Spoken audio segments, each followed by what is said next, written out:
John Cena is the biggest name in world wrestling. As a kid, he practiced his body slams on his little brothers. Now he performs his own world-famous moves on the big boys. And between winning 3 world titles, he's starred in Hollywood films, released a smash hip-hop album, and has just co-hosted Australia's Nickelodeon Kids' Choice Awards.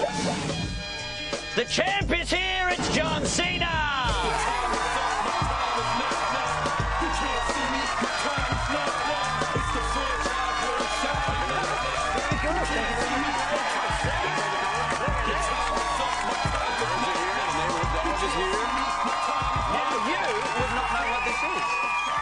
This is a world-famous Australian invention, the Hills Hoist.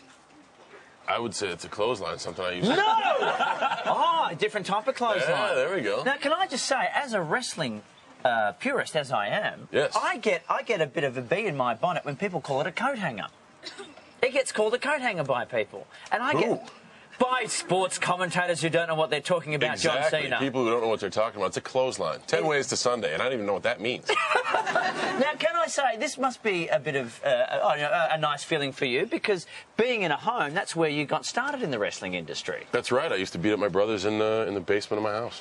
So now, I did that. We used to put a mattress on the trampoline, all that kind of thing. But I stopped at a particular point in time. I just never grew up, and now it's... been a huge success. So, kids out there, don't listen to your parents. Just keep doing what you got to do. John, do you ever consider, when you were obviously practicing with your brothers, you ever held them down and farted on their heads? And that was actually my finishing maneuver. Was it? You should bring that in. You should bring that. Could be your famous finishing maneuver. The cloud of dust, it was called. Were you this big back then? You know what? I was actually the first baby to be born at 250 pounds. I've always been 6 feet, 250 pounds. Came out of the womb doing this and everything. I was actually a pretty skinny kid. In a typical comic book story, I got picked on as a 12-year-old by a lot of the older kids, and asked my father for a weight set for Christmas, and he reluctantly got me one. And I started working out at 12 years old and just haven't stopped. Do you catch up with those friends on Facebook now? Are they your Facebook friends? And No, I don't see those people much. I do run into them every once in a while when I go back to visit my family, because nobody ever leaves the small town I grew up in, and they don't pick on me as much as they used to. Did you? If I was you, if I suddenly got massive, I would go back and get revenge. I would go. Did you go and every kid who picked on you, once you're huge, did you go and beat the living shit out of them? I would never do anything like that. What makes you think that a guy like me would just want to fight people?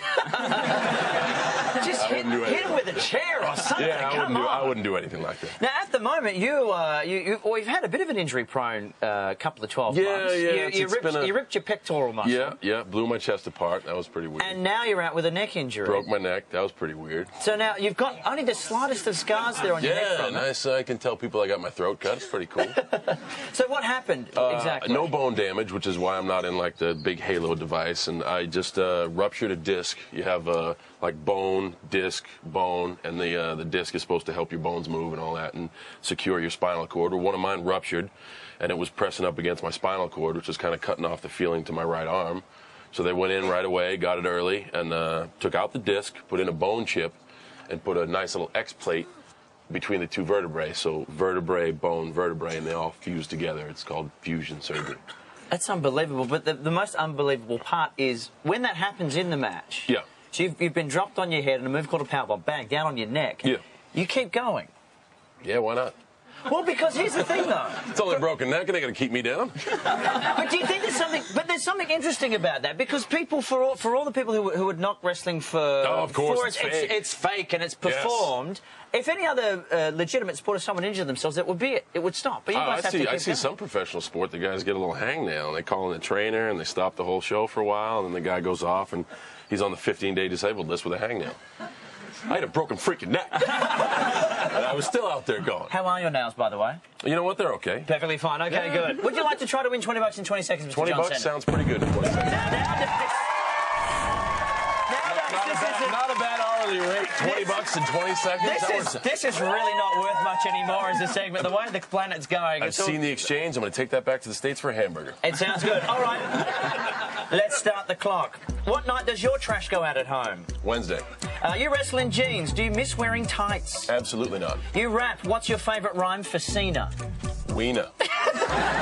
You body slammed Kevin Federline twice. Will he stop rapping now? I hope so. Which wrestler has the worst body odour? Schnitsky.